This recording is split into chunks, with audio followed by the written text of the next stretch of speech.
650 mg को सिटामोल उत्पादन गर्न 3 कम्पनीले पाए अनुमति। प्रति ब्यालेट ₹3 मूल्य तोक्ने तयारी। बिजुलीको मिटर जोड्ने प्राधिकरणको सधैँ अलमल। नागरिकता विधेयक हुबहु पारित। 135 जनाले गरे पक्षमा मतदान। अवरोधका बीच 284 गाडीले फोहोर फाले बन्चरी डाँडामा। नागरिकता विधेयक राष्ट्रपति सभाले के रोक्न सक्ला त? यसबारे महत्त्वपूर्ण जानकारी। अब्दुल्लाह अल्मुतैरीले पत्र पठाए, एन्फाले अध्ययन गर्दै। दाङमा हनी ट्र्यापमा पारेर पैसा असुल्न खोज्ने 5 जना पक्राउ। नेपालीलाई नागरिकता विहीन बनाउने अधिकार राष्ट्रपतिलाई छैन भन्दै मिनेन्द्र रिजालले भने। राष्ट्रपतिले उठाएको लैङ्गिक समानताको विषय महत्त्वपूर्ण छ भन्दै नेपाली कांग्रेसका महामन्त्री गगन कुमार थापाको भनाई। नागरिकता विधेयकलाई अब रोक्न सकिँदैन भन्दै गृहमन्त्री बालकृष्ण खाँडले भने। कक्षा 12 को प्राप्ताङ्क इन्ट्री गरिँदै विराटनगरका मेयर र उपमेयरको चुनावी खर्च कति छ, यसबारे महत्त्वपूर्ण जानकारी। नागरिकता विधेयकको विपक्षीमा सत्तारूढ दलका 2 सांसद जसले पाए विपक्षीको ताली। नागरिकता विधेयकमा एमाले माग्यो मतदान। माओवादीमा पम्फा भुसाल सहित 5 जना उपाध्यक्ष। रामकुमारी झाँक्रीको अपिल, भ्रममा नपरौं, गठबन्धनमै अगाडि बढौं। पछिल्लो 24 घण्टामा नेपालमा थप 542 जनामा कोरोना संक्रमण पुष्टि। 421 जना कोरोना संक्रमण मुक्त।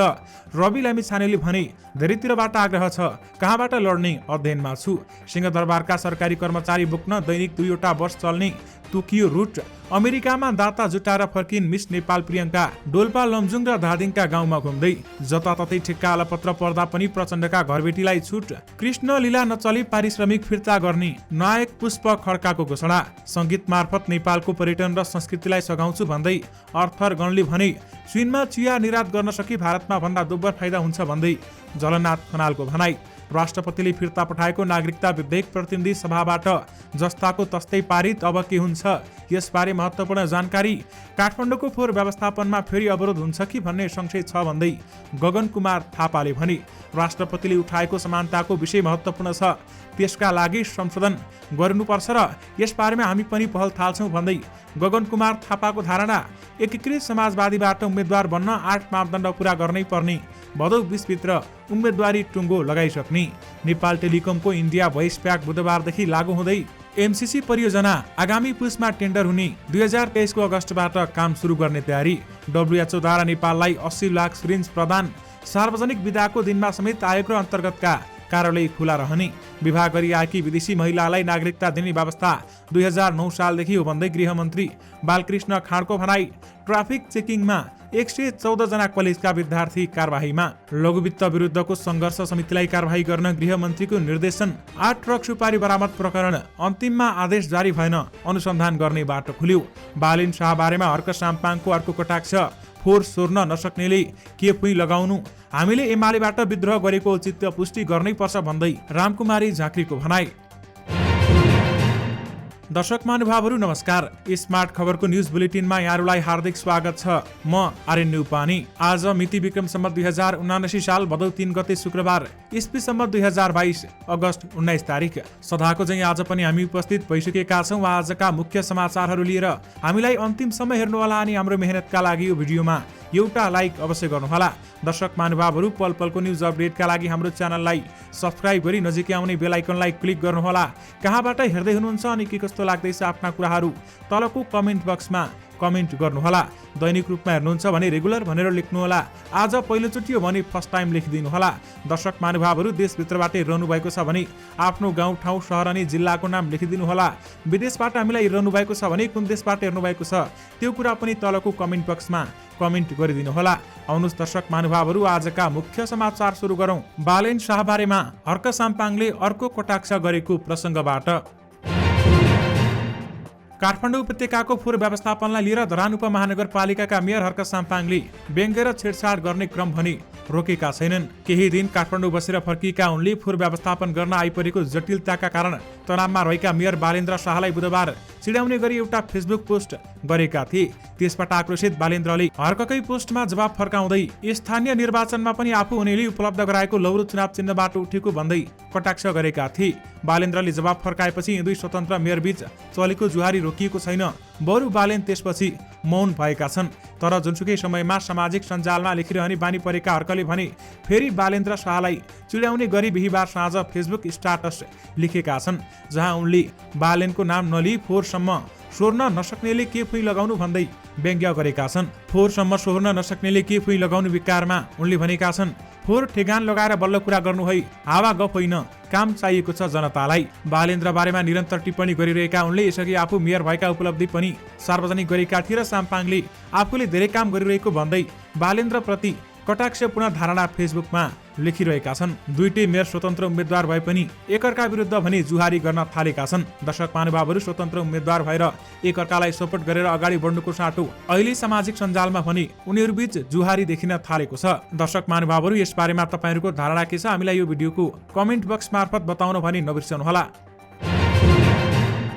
राष्ट्रपति विद्यादेवी भण्डारीबाट सन्देशसहित फिर्ता भएको नागरिकता ऐन 2063 को संशोधन विधेयक प्रतिनिधि सभाबाट जस्ताको तस्तै पारित भएको छ। बिहिबार भएको मत विभाजनमा नागरिकता विधेयक राष्ट्रपतिले फिर्ता पठाएकै रूप प्रस्तुत रूपमा पारित गरियोस् भन्ने प्रस्तावको पक्षमा 135 मत परेको छ भने त्यस्तै उक्त प्रस्तावको विपक्षीमा 60 मत परेको बैठकमा सभामुख अग्निप्रसाद सापकोटाले जानकारी गराएका छन्।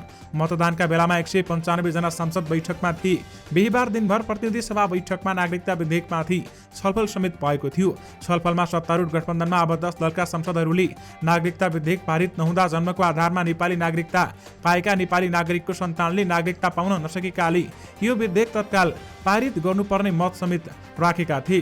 प्रमुख प्रतिपक्षी दल नेकपा एमालेका सांसदहरूले भने राष्ट्रपतिले सन्देशसहित फिर्ता पठाएकाले यो विधेयक संसदीय समितिमा लगी बृहत छलफल गर्नुपर्ने समेत माग गरेको थियो। सांसदहरूले उठाएका प्रश्नहरूको जवाब दिँदै गृहमन्त्री बालकृष्ण खाँडले नागरिकता विधेयक कुनै पनि बहानामा रोक्दा जन्मसिद्ध नागरिकका सन्तान 7 लाख जनताले नेपाली नागरिकता पाउन नसकेकाले अब ढिलो गर्न नसकिने उनले बताएका छन्। यानि कि नागरिकता विधेयक फेरि पनि हुबहु पारित भएको छ। स्थानीयको अवरोधका बीच बन्चरे डाँडामा 284 गाडी फोहोर विसर्जन गरिएको छ। काठमाडौँबाट फोहोर बोकेर बन्चरे डाँडा पुगेका गाडीहरूलाई केही बेर स्थानीयले अवरोध गरे तापनि फोहोर विसर्जन भएको काठमाडौँ महानगरपालिकाले जनाएको छ। स्थानीयको अवरोध हटाउन आज पनि धेरै संख्यामा प्रहरी परिचालन अथवा प्रहरी खटाइएको थियो। महानगरका प्रवक्ता नवीन मानन्दरले सामान्य अवरोधपछि 284 गाडी फोहोर खसेको समेत उनले बताएका छन्। मानन्दरका अनुसार पक्राउ परेका स्थानीयलाई रिहा गर्नुपर्ने माग राखेर बिहान केही समय स्थानीयले फोहोर फाल्न अवरोध खडा गरेका थिए भन्दै बताइएको छ। नेपाली कंग्रेसका महामन्त्री गगन कुमार थापाले नागरिकता विधेयकमा राष्ट्रपति विद्यादेवी भण्डारीले उठाएको लैङ्गिक समानताको दृष्टिकोणबाट प्रशस्त छलफल र सुधार गर्नुपर्ने विषयमा विशेष छलफल हुनुपर्ने बताएका छन्। प्रतिनिधि सभाको बैठकमा बोल्दै सांसद थापाले लैङ्गिक समानताको दृष्टिकोणबाट प्रशस्त छलफल र सुधार गर्नुपर्ने विषयमा विशेष छलफल हुनुपर्ने बताएका छन्। लैङ्गिक समानताको दृष्टिकोणबाट प्रशस्त छलफल र सुधारका ठाउँहरू छन् भने विषयहरू पनि उठाउनु भएको छ।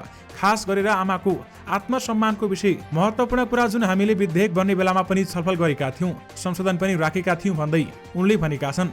राष्ट्रपतिले आमाको आत्मसम्मानमा चोट नपुगोस् भन्नेतर्फ गम्भीरताका साथ विषय उठाएको भन्दै केही कुरामा संविधान नै गर्नुपर्ने थापाले बताएका छन्। नेकपा माओवादी केन्द्रले 5 जना नेताहरूलाई उपाध्यक्षको जिम्मेवारी दिने भएको छ। अध्यक्ष पुष्पकमल दाहाल प्रचण्डले नेताहरू दिननाथ शर्मा, कृष्णबहादुर महरा, गणेश शाह, पम्फा भुसाल र हरिबोल गजुरेललाई उपाध्यक्ष बनाउने तयारी गरेका माओवादी केन्द्रका एक नेताले जानकारी दिनुभएको छ। प्रचण्डले वरिष्ठ उपाध्यक्षको जिम्मेवारी भने नेता नारायण काजी श्रेष्ठलाई दिइसकेका छन्। नेकपा माओवादी केन्द्रको सुरु भएको स्थायी समिति बैठकमा पदाधिकारी टुङ्गो लगाउने विषयमा छलफल भएको थियो। बिहिबार बस्ने बैठकले पदाधिकारी टुङ्गो लगाउने भनिए पनि साँझसम्म बैठक भने बस्न सकेको थिएन। गृहमन्त्री बालकृष्ण खाँडले नागरिकता विधेयकलाई अब रोक्न नसकिने बताएका छन्। नागरिकता विधेयकमाथि प्रतिनिधि सभा छलफलका क्रममा उठेको प्रश्नको जवाब दिँदै मन्त्री खाँडले सहमति जुट्न सकेन भनेर पेन्डिङमा राख्न नसकिने बताएका हुन्। अब लम्ब्याउन सक्ने अवस्था छैन। सहमति जुट्न सकेन पेन्डिङमा राखौँ भन्दा जे उठिराखेका छ त्यो पुरा रोकिँदैन। जसले सम्बोधन गर्नुपर्ने हो त्यसलाई नागरिकता दिन सकिँदैन भन्दै मन्त्री खाँडले भनेका छन्। नागरिकता विधेयक रोकिँदा नेपाली नागरिक आमाबुवाको सन्ततिलाई नागरिकता दिन नसकिने खाँडले बताएका छन्। यानि कि नागरिकता विधेयकलाई अब रोक्न सकिँदैन भन्दै गृहमन्त्री बालकृष्ण खाँडले भनेका छन् र नागरिकता विधेयक यानि कि राष्ट्रपतिले फिर्ता पठाएको नागरिकता विधेयक हुबहु जस्ताको तस्तै पारित भइसकेको छ। नेकपा एकीकृत समाजवादीकी नेता रामकुमारी झाँक्रीले गठबन्धनमै अगाडि बढ्ने स्पष्ट पार्दै भ्रमित नहुन पार्टी पंक्तिलाई अपिल गरेकी छिन्। नेकपा एमालेबाट विद्रोह गरेर एकीकृत समाजवादी पार्टी गठन गरेको 1 वर्ष पुगेको दिनमा सामाजिक सञ्जाल मार्फत एक सन्देश जारी गर्दै नेता झाँक्रीले पार्टीलाई पुनर्गठित र पुनर्जागृत गरेर अगाडि बढ्न अपिल गरेकी हुन्। बजारमा केही दिनदेखि हामीहरूका बारेमा केही भ्रामक समाचार विचार आएको देख्छु, यो कुरा गलत हो, उनले भनेकी छन्। देशैभरिका हाम्रा सहयोद्धा साथीहरू यस्ता कुनै भ्रममा नपर्न र आफ्नो कार्यकक्ष अथवा कार्यक्षेत्रमा सक्रिय हुन समेत अनुरोध गर्न चाहन्छु भन्दै रामकुमारी झाँक्रीले भनेकी छन्। पछिल्लो 24 घण्टामा नेपालमा थप 542 जनामा कोरोना भाइरस कोभिड-19 को संक्रमण पुष्टि भएको छ। स्वास्थ्य तथा जनसङ्ख्या मन्त्रालयका अनुसार 2082 पीसीआर परीक्षणमा 224 जना र 2848 एन्टिजेन परीक्षणमा 318 जना गरी 421 जनामा कोरोना संक्रमण पुष्टि भएको हो।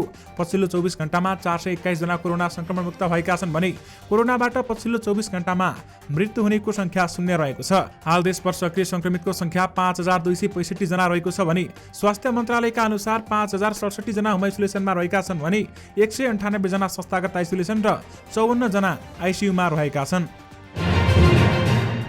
राष्ट्रिय स्वतन्त्र पार्टीका अध्यक्ष रवि लामिछानेले आफूले उम्मेदवारी दिने क्षेत्रको बारेमा अध्ययन गरिरहेको बताएका छन्। राष्ट्रिय स्वतन्त्र पार्टीका लागि उम्मेदवार आह्वान गर्दै उनले आफूलाई धेरैतिरबाट चुनाव लड्न आग्रह गरिएको भन्दै आफूले कहाँबाट लड्ने भनेर अध्ययन गरिरहेको बताएका छन्। एउटा उम्मेदवारले आफू कहाँबाट लड्दैछु भनेर अध्ययन गर्नुपर्छ, मैले त्यही अध्ययन गरिरहेको छु, उनले भनेका छन्। म माथि सिङ्गो पार्टीको जिम्मेवारी पनि त छ नि, उनले आफूले छिट्टै उम्मेदवारी घोषणा गर्ने पनि बताएका छन्। उनले प्रदेश सभा चुनावमा भाग नलिने भनेर गरिएको घोषणा बारेमा प्रश्न पार्ने प्रयास गर्दै लामिछानेले प्रदेश सभामा समस्या रहेको र त्यसलाई रिपेयर गर्नुपर्ने आफूहरूको माग रहेको समेत उनले बताएका छन्। अर्थ मन्त्रालयले सिंहदरबार र आसपासका सरकारी कार्यालयहरूमा कार्यरत कर्मचारी बोक्न दैनिक 2वटा बस सञ्चालन गर्ने भएको छ। यस्तो बसमा जुनसुकै कार्यदलका कर्मचारी समेत चढ्न सक्ने भएका छन्। यसलाई मन्त्रालयले एकीकृत निजामती कर्मचारी परिवहन सेवा नाम दिएको छ। अर्थ मन्त्रालयका अनुसार दैनिक 2वटा बस ओसार पसार गर्ने गरी यस्ता बस चल्ने भएका छन् र सोही प्रयोजनका लागि मन्त्रालयले 40 सिट क्षमतामा नयाँ मोडलका बस सञ्चालन गर्ने यातायात सेवा प्रदायक संस्थासँग प्रस्ताव आह्वान गरेको छ। मन्त्रालयले 16 दिनको समय राखेर प्रस्ताव आह्वान गरेको हो। काठमाडौँ महानगरपालिकाका मेयर बालेन शाहले बन्चरी डाँडामा फोहोर लिएर जाने सडकको अवस्था नाजुक देखेर रुष्ट भएका छन्। यसबारेमा तपाईँहरूलाई जानकारी नै हामीले दिइसकेका छौँ। इलाममै सडक र खाल्डै खाल्डा रहेको बालाजु 3 पिप्ले सडकको भिडियो फेसबुकमा पोस्ट गर्दै बालेनले माओवादी केन्द्रका अध्यक्ष प्रचण्डको नैतिकतामाथि समेत प्रश्न उठाएका छन्। यो सडक निर्माणको जिम्मा एनआइपिएल भारतीय कम्पनीसँग जेबी गरेको सैलुन कन्स्ट्रक्सनले पाएको थियो। तर यसबारेमा पनि अहिले ठुलो खबर आएको छ। त्यो ठेक्का प्रचण्डका घरबेटीबाट खोसिएको छ, यानि कि उनको ठेक्का रद्द गरिएको छ। दर्शक महानुभावहरू, त्यसैगरी काठमाडौँका विभिन्न ठाउँहरूमा समेत प्रचण्डका घरबेटीले ठेक्का सम्झौता गरेको अथवा ठेक्का लिएको र कुनै पनि ठाउँमा राम्रो काम नगरेको समेत समाचारमा तपाईँहरूले देख्न सक्नुहुनेछ। विभिन्न सामाजिक सञ्जालहरूमा यस्ता समाचारहरू आइरहेका छन् र दर्शक महानुभावहरू, जताततै ठेक्का अलपत्र पार्दा पनि प्रचण्डका घरबेटीलाई छुट दियो भन्दै सामाजिक सञ्जालमा विरोध समेत हुन थालेको छ। अभिनेता पुष्प खड्काले आफू अभिनीत फिल्म कृष्ण लीला यदि बक्स अफिसमा सफल नरहे पारिश्रमिक फिर्ता गर्ने घोषणा गरेका छन्। शुक्रबार यानि कि आजदेखि प्रदर्शन हुन गइरहेको फिल्म बारेमा हामीसँग कुराकानी गर्दै उनले यदि फिल्म चलेन भने आफूले पाएको पारिश्रमिकको निश्चित प्रतिशत रकम फिर्ता गर्छु भन्दै बताएका छन्। आफू 2 कारण पारिश्रमिक फिर्ता गर्न तयार भएको पुष्पले सुनाएका छन्। सबैभन्दा मार निर्मातालाई पर्ने हो, फिल्म क्षेत्र निर्माता बिना अधुरो छ, उनले भनेका छन्। अर्को कुरा, लकडाउनको समयमा चलचित्र क्षेत्र फ्रिज थियो, त्यति बेलामा निर्माता रोहित दाईले फिल्म खेल्न प्रस्ताव राख्नुभयो, उहाँको त्यो हिम्मत देखेर म प्रभावित भएको थिएँ भन्दै उनले बताएका छन्। नेपाली कङ्ग्रेसका महामन्त्री तथा सांसद गगन थापाले काठमाडौँको फोहोर व्यवस्थापनमा फेरि अवरोध हुन सक्ने भन्दै आशंका व्यक्त गरेका छन्। सिंहदरबारमा शहरी विकास मन्त्री मितमणि चौधरी सहितको बैठकपछि उनले ट्विटर मार्फत फेरि अवरोध हुन संशय मनमा रहेको बताएका छन्। उनले काठमाडौँको फोहोर उठ्न थाल्नु खुसीको खबर भएको बताएका छन् र काठमाडौँको फोहोर पुनः उठ्न थाल्यो, यो खुसीको खबर हो, तर फेरि अवरोध पो हुने हो कि भन्ने संशय मनमा छ भन्दै उनले बताएका छन्। नेकपा एकीकृत समाजवादीले संसदीय निर्वाचनका निम्ति भदौ 20 गतेभित्र उम्मेद्वार टुङ्गो लगाउने भएको छ। मङ्सिर 4 मा हुने प्रतिनिधि सभा तथा प्रदेश सभा निर्वाचनमा उम्मेद्वार छनौटका लागि एकीकृत समाजवादी पार्टीले 8वटा मापदण्ड तोकेको छ। हामी भदौ 20 गतेभित्र उम्मेद्वारको टुङ्गो लगाउनेछौँ। त्यसका निम्ति सचिवालयले उम्मेद्वार छनौट मापदण्ड पनि बनाएको छ। समाजवादीका उपमहासचिव जगन्नाथ खतिवडाले भनेका छन्, प्रतिनिधि सभा तथा प्रदेश सभामा उम्मेद्वार बन्नका निम्ति सम्बन्धित व्यक्ति पार्टीको कार्यदिशा र नीति र कार्यक्रमप्रति प्रतिबद्ध रहेको हुनुपर्ने उल्लेख गरिएको छ र यस्तै विद्रोहमा सक्रिय भूमिका निर्वाह गरेको र पार्टी निर्माणमा योगदान गर्नेहरूलाई समाजवादीले प्राथमिकता दिने भएको छ भन्दै बताइएको छ। यानि कि एकीकृत समाजवादीबाट उम्मेद्वार बन्न 8 मापदण्ड पूरा गर्नुपर्ने बताइएको छ र भदौ 20 भित्र उम्मेद्वार टुङ्गो लगाइसक्ने बताइएको छ। बहुचर्चित एमसीसी परियोजनाको टेन्डर आगामी पुस महिनामा हुने भएको छ। बिहिबार एमसीसी परियोजना अगाडि बढाउने नेपाली संस्था एमसिया नेपालले अन्तर्क्रिया गर्दै आगामी पुस महिनामा टेन्डर आह्वान गर्न लागेको बताएको हो। मिलेनियम च्यालेन्ज अकाउन्ट एमसिया नेपालका कार्यकारी निर्देशक खड्गबहादुर विष्टका अनुसार 400 केबी प्रसारण लाइन निर्माण तथा 3वटा सब स्टेसन निर्माणको लागि टेन्डरको कागजात तयार भइसकेको छ। टेन्डरको समय 6 महिनाको हुने समेत विष्टले बताएका छन् र आगामी पुस महिनामा टेन्डर आह्वान गरी 2070 सालको असार महिनाभित्रमा ठेकेदार छनौटको काम सकी भदौ महिनादेखि परियोजनाको काम सुरु गर्ने एमसिया नेपालले जनाएको छ। यद्यपि अहिले पनि परियोजनाको पूर्व तयारीको काम भइरहेको पनि बताइएको छ। आगामी असार महिनाभित्र परियोजना पूर्व तयारीको सबै काम सकी साउन वा भदौ महिनादेखि परियोजना निर्माणको काम सुरु हुनेछ भन्दै बताइएको छ। विश्व स्वास्थ्य संगठन WHO ले 80 लाख सिरिन्ज नेपाललाई उपलब्ध गराएको छ। राष्ट्रिय कोभिड-19 खोप अभियानका लागि बिहिबार WHO का नेपाल प्रमुख डाक्टर राजेश सम्भाजीरा पाण्डेले स्वास्थ्य सेवा विभागका महानिर्देशक डाक्टर दिपेन्द्र रमण सिंहलाई 80 लाख सिरिन्ज हस्तान्तरण गरेका हुन्। WHO ले सहयोग स्वरूप उपलब्ध गराएको सिरिन्जहरू देशभरका स्वास्थ्य केन्द्रहरूमा वितरण गरिनेछ, जसले प्रभावकारी रूपमा खोप कार्यक्रम सञ्चालन गर्न मद्दत गर्ने विश्वास समेत लिएको छ। मङ्सिर 4 गते आइतबारका दिन एकै चरणमा सम्पन्न हुने प्रतिनिधि सभा सदस्य तथा प्रदेश सभा सदस्य निर्वाचन सम्बन्धी काठमाडौँ महानगरपालिकाको चापका कारण निर्वाचन आयोग सार्वजनिक बिदाको दिन समेत खुला हुने भएको छ। नियमित रूपमा सम्पादन गरी निर्धारित मितिमा नै निर्वाचनलाई स्वच्छ, स्वतन्त्र, निष्पक्ष, विश्वसनीय, भयरहित र मितव्यापी रूपमा सम्पन्न गर्न गराउन आयोगको केन्द्रीय कार्यालय सहित प्रदेश निर्वाचन कार्यालय 970 तथा जिल्ला निर्वाचन कार्यालय 9700 सार्वजनिक बिदाका दिनहरूमा समेत खुला रहने आयोगले बिहिबार जारी गरेको विज्ञप्तिमा उल्लेख गरिएको छ। काठमाडौँ उपत्यका ट्राफिक प्रहरीले विशेष चेकिङमा 114 जना क्याम्पसका विद्यार्थी कारबाहीमा परेका छन्। आज गरिएको चेकिङमा उनीहरू कारबाहीमा परेका हुन् भने कारबाहीमा पर्नेमा सवारी चालक अनुमति पत्र बिना सवारी साधन चलाउने विद्यार्थी धेरै छन् र बिहिबारको चेकिङमा 48 जना लाइसेन्स बिना सवारी चलाउने विद्यार्थीलाई जरिवाना गरिएको उपत्यका ट्राफिक प्रहरी कार्यालयले समेत जनाएको छ। आवश्यक कागजात साथमा नराख्ने 42 जना, लापरवाहीको साथ सवारी चलाउने 11 जना र तीव्र गतिमा सवारी चलाउने 8 जना कारबाहीमा परेका छन् र यो सँगै 114 जनालाई कारबाही गरिएको छ भन्दै बताइएको छ। लघुवित्त विरुद्धको संघर्ष समितिको नाममा गलत गतिविधि चलाउने जो कोहीलाई कारबाही गर्न गृह मन्त्रालयले मातहतका प्रहरी कार्यालयहरूलाई निर्देशन गरेको छ। आज एक परिपत्र गर्दै मन्त्रालयले लघुवित्त विरुद्ध संघर्ष समितिलाई कारबाही गर्न प्रहरी प्रधान कार्यालय र सबै जिल्ला प्रशासन कार्यालयहरूलाई निर्देशन गरेको हो। मणिराम गेवाली अध्यक्ष रहेको लघुवित्त संस्था विरुद्धको संघर्ष समितिको अनावश्यक मुद्दा बोकेर लघुवित्तको विरुद्धमा कुप्रचार गर्दै हिँडेको, लघुवित्त संस्था नै खारेज गर्नुपर्ने भन्दै हिँडेको र बचतकर्ताहरूसँगै चन्दा उठाउने गरेको भन्दै साउन 30 गते उजुरी परेपछि सोही उजुरीका आधारमा कारबाही गर्न निर्देशन गरिएको मन्त्रालयले समेत जनाएको छ। नेकपा एकीकृत समाजवादी पार्टीकी सचिव रामकुमारी झाँक्रीले संविधान बचाउनको लागि आफूहरूले विद्रोह गरेको बताएकी छन्। एमालेबाट विद्रोह गरेर नयाँ पार्टी गठन गर्न निर्वाचन आयोगमा पुगेको स्मरण गर्दै आफ्नो निर्णय लिन धेरै स्वतन्त्र अथवा सधैँ स्वतन्त्र हुने बताएकी छन्। उनले फेसबुकमा लेखेकी छन्, गत वर्ष आजकै दिन मेरो जिन्दगीको एउटा कठिन राजनीतिक निर्णय लिने दिन हो। मेरा पिता समानका नेता कमरेड माधव कुमार नेपालको हात समातेर निर्वाचन आयोग पुगेको दिन हो। हामीले राजनीतिमा अर्को एउटा मूल्यको राजनीतिको मानक बनाउन चुनौतीपूर्ण अवस्थामा पाइला अगाडि बढाएको दिन हो। उनले विद्रोह गर्दा गर्दा दायाँबायाँका राजनीतिक अभिभावक छोडेर आएको समेत उल्लेख गरेकी छन्। यानि कि हामीले एमालेबाट विद्रोह गरेको औचित्य पुष्टि गर्नै पर्छ भन्दै रामकुमारी झाँक्रीले भनेकी छन्। औषधि व्यवस्था विभागले 650 mg को सिटामोल उत्पादन गर्न 3 कम्पनीलाई अनुमति दिएको छ। औषधि सल्लाहकार समितिको सिफारिसमा national health care, Maruti pharmaceuticals र रोयल फार्मास्युटिकल्स आर्या फर्म ल्याबलाई 650 mg को सिटामोल उत्पादन गर्न अनुमति दिएको विभागका प्रवक्ता सन्तोष केसीले जानकारी दिनुभएको छ। सिटामोल उत्पादन अनुमति दिएको 10 दिनभन्दा बढी भइसकेको छ। उक्त कम्पनीको अनुमति निवेदन भने 2 वर्षभन्दा अगाडि आएको थियो। केसीले हामीसँग कुराकानीमा भनेका छन्, उनका अनुसार लोमस फार्मास्युटिकल्स पनि अनुमति पाउने चरणमा छ। विभाग स्रोतका अनुसार यी कम्पनीहरूले उत्पादन गरेका 650 mg को सिटामोलको मूल्य 3 रुपियाँ हाराहारीमा तोकिएको छ र तर विभागका प्रवक्ता केसी औषधिको डोज र अन्तर्राष्ट्रिय मूल्यको आधारमा सिटामोलको नयाँ मूल्य तोकिने बताउँछन्। दर्शक महानुभावहरू, राष्ट्रपतिबाट पुनर्विचारका लागि फिर्ता भएको नेपाल नागरिकता ऐन 2063 लाई संशोधन गर्न बनेको विधेयक प्रतिनिधि सभाबाट बहुमतले पारित भएको छ। यस बारेमा तपाईहरुलाई हामीले जानकारी गराइसकेका छौं। 195 जना सांसद उपस्थित रहेको संसद बैठकमा मत विभाजन गर्दा विधेयकको पक्षमा 135 र विपक्षमा 60 सांसद देखिएका थिए।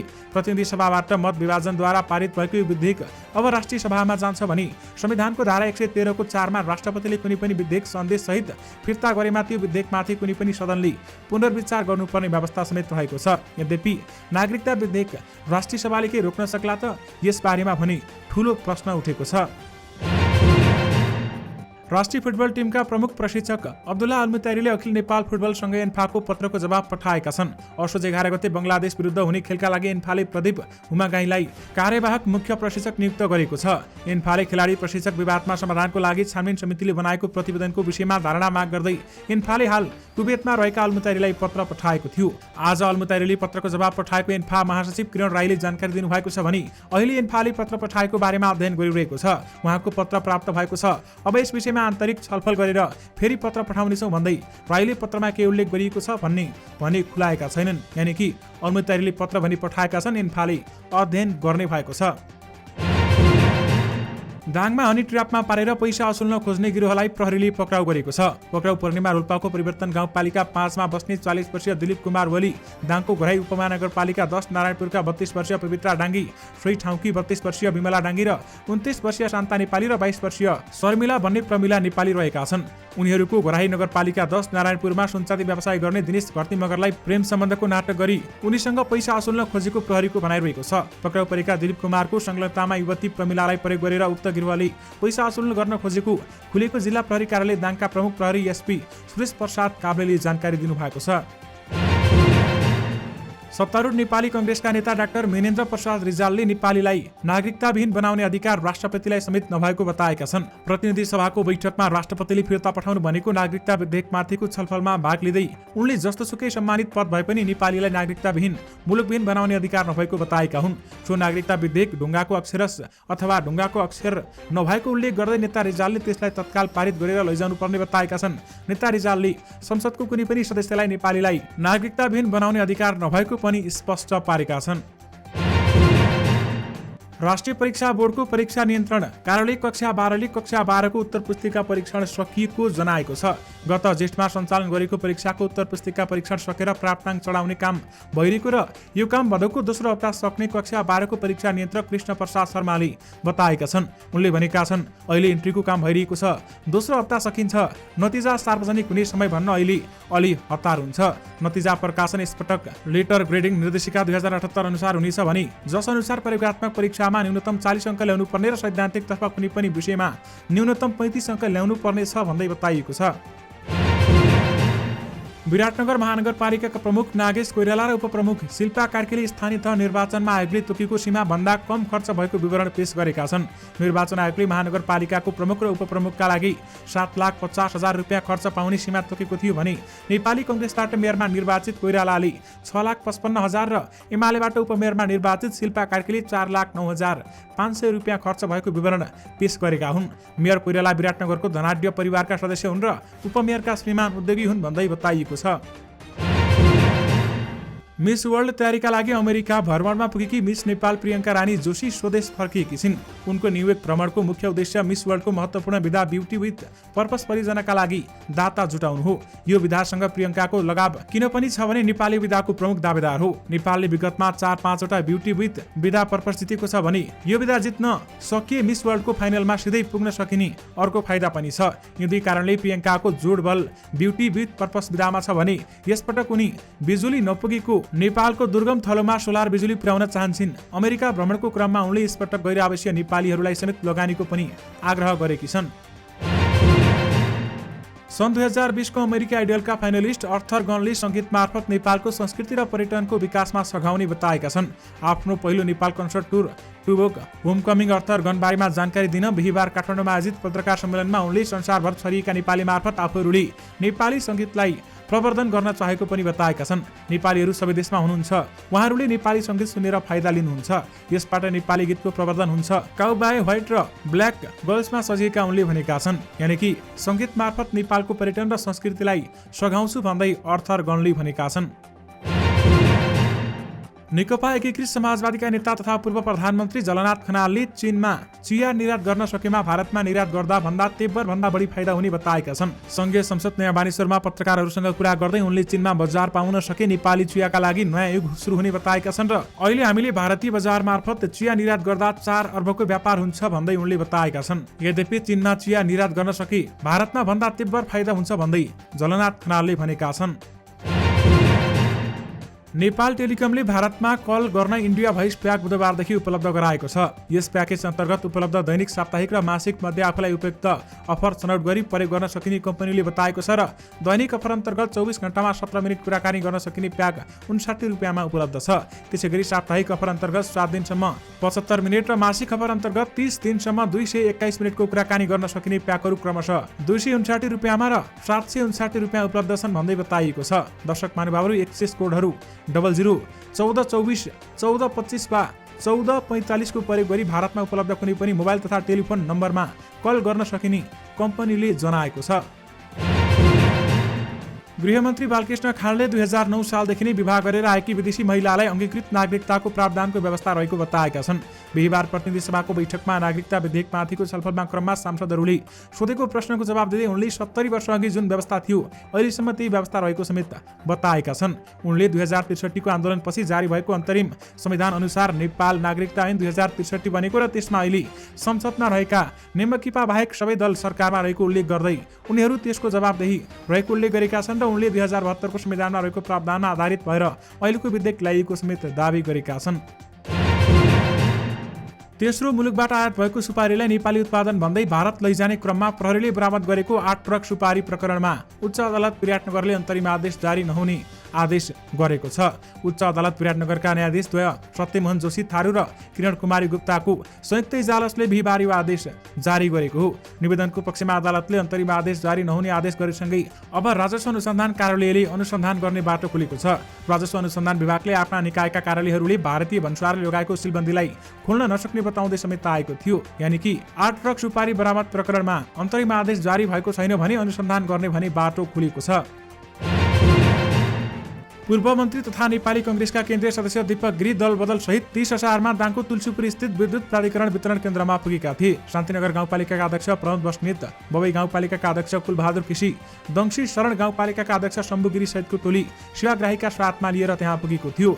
वितरण केन्द्रमा प्रमुख ज्ञान प्रसाद फर्सालसँग उनीहरूले बिजुलीको मिटर जोड्न घुस मागेको भन्दै आपत्ति मात्रै जनाएनन्, कमजोर भोल्टेजको बिजुलीले समस्या पारेको पनि सुनाए। सेवाग्राहीले पनि समयमै मिटर नदिएको भन्दै आक्रोश पोखेका थिए र साथमा यस्ता समस्याहरू अहिले देशभर भइरहेका छन्। बिजुलीको मिटर जोड्न प्राधिकरणको सधैँ अलमल पनि देखिन थालेको छ। दर्शक महानुभावहरू, योसँगै तपाईँहरूमाझ आजका सबै मुख्य समाचारहरू राखिसकेका छौँ। फेरि पनि तपाईँहरूमाझ नयाँ मुख्य समाचारको साथमा उपस्थित हुने नै छौँ। अहिलेलाई भने मलाई बिदा दिनुहोस्। नमस्कार।